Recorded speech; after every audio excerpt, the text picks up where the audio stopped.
तो यहाँ पे जब बिजनेस राम एंड सन्स का फर्म का जो बिजनेस चल रहा है ना, बिजनेस बंद नहीं हो रहा है, बिजनेस कंटिन्यू चल रहा है। ये सीओआई होने से इनके बिजनेस में कोई फर्क नहीं पड़ा कि 1 अप्रैल से शुरुआत की थी, 31 मार्च तक पूरे साल हमने बिजनेस किया था।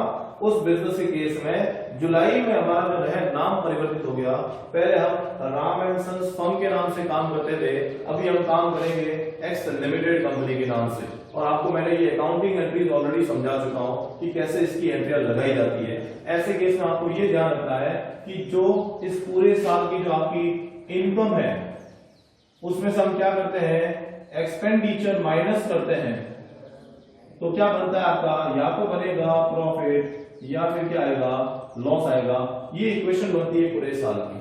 तो आपको करना क्या होता है, इसके 2 टुकड़े करने हैं। 2 टुकड़े करने का मतलब होता है कि इनकॉर्पोरेशन कब हुआ, 1 जुलाई का, 1 जुलाई बिफोर इनकॉर्पोरेशन और आफ्टर इनकॉर्पोरेशन के प्रॉफिट को कैलकुलेट करेंगे। तो इसको बोलते हैं कि प्रॉफिट प्रायर टू इनकॉर्पोरेशन। इसको बोला, यहां लिखा मैंने, समावेलन से पूर्व के लाभ या हानि। ये जो समावेलन से पूर्व का जो समय है, इस समय में आपकी फर्म को कोई प्रॉफिट हुआ है या लॉस हुआ है उसको देखा जाएगा, और समावेलन के बाद के प्रॉफिट और लॉस को देखा जाएगा। क्योंकि समावेलन के बाद में जब अकाउंटिंग की जाएगी तो कंपनी के नाम से अकाउंटिंग की जाती है, और समावेलन से पूर्व आपने फर्म के नाम से एंट्री की थी। तो लेकिन होगा क्या कि फर्म के नाम की एंट्री जो भी की थी, इसके प्रॉफिट एंड लॉस को भी कंपनी के प्रॉफिट एंड लॉस में एडजस्ट किया जाता है। इसलिए हमें क्या करना पड़ता है, प्रॉफिट प्रायर टू इनकॉर्पोरेशन का वैल्यूएशन कैलकुलेशन करना पड़ता है। तो ये आपका कॉन्सेप्ट है। तो ऐसे केस में आपको क्या करते हैं कि जो भी इनकम है, इनकम किससे होती है, इनकम होती है सेल्स से। कि बेचेंगे तो आपको क्या होगा, इनकम होगा। एक्सपेंडिचर क्या होगा, तो एक्सपेंडिचर 2 तरह के होते हैं।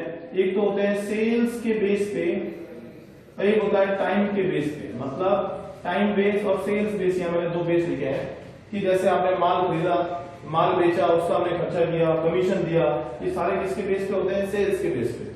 टाइम का बेस मतलब क्या होता है, जैसे डेप्रिसिएशन आपने चार्ज किया, आपने किराया चुकाया, तो 3 महीने का किराया यहाँ का, 9 महीने का किराया यहाँ का, ये किसके बेस पे होता है, टाइम के बेस पे होता है। तो हमें क्या करना पड़ता है, 2 रेशियो बनाने पड़ते हैं। एक तो बनाते हैं हम लोग सेल्स का रेशियो, एक बनाते हैं हम लोग टाइम का रेशियो।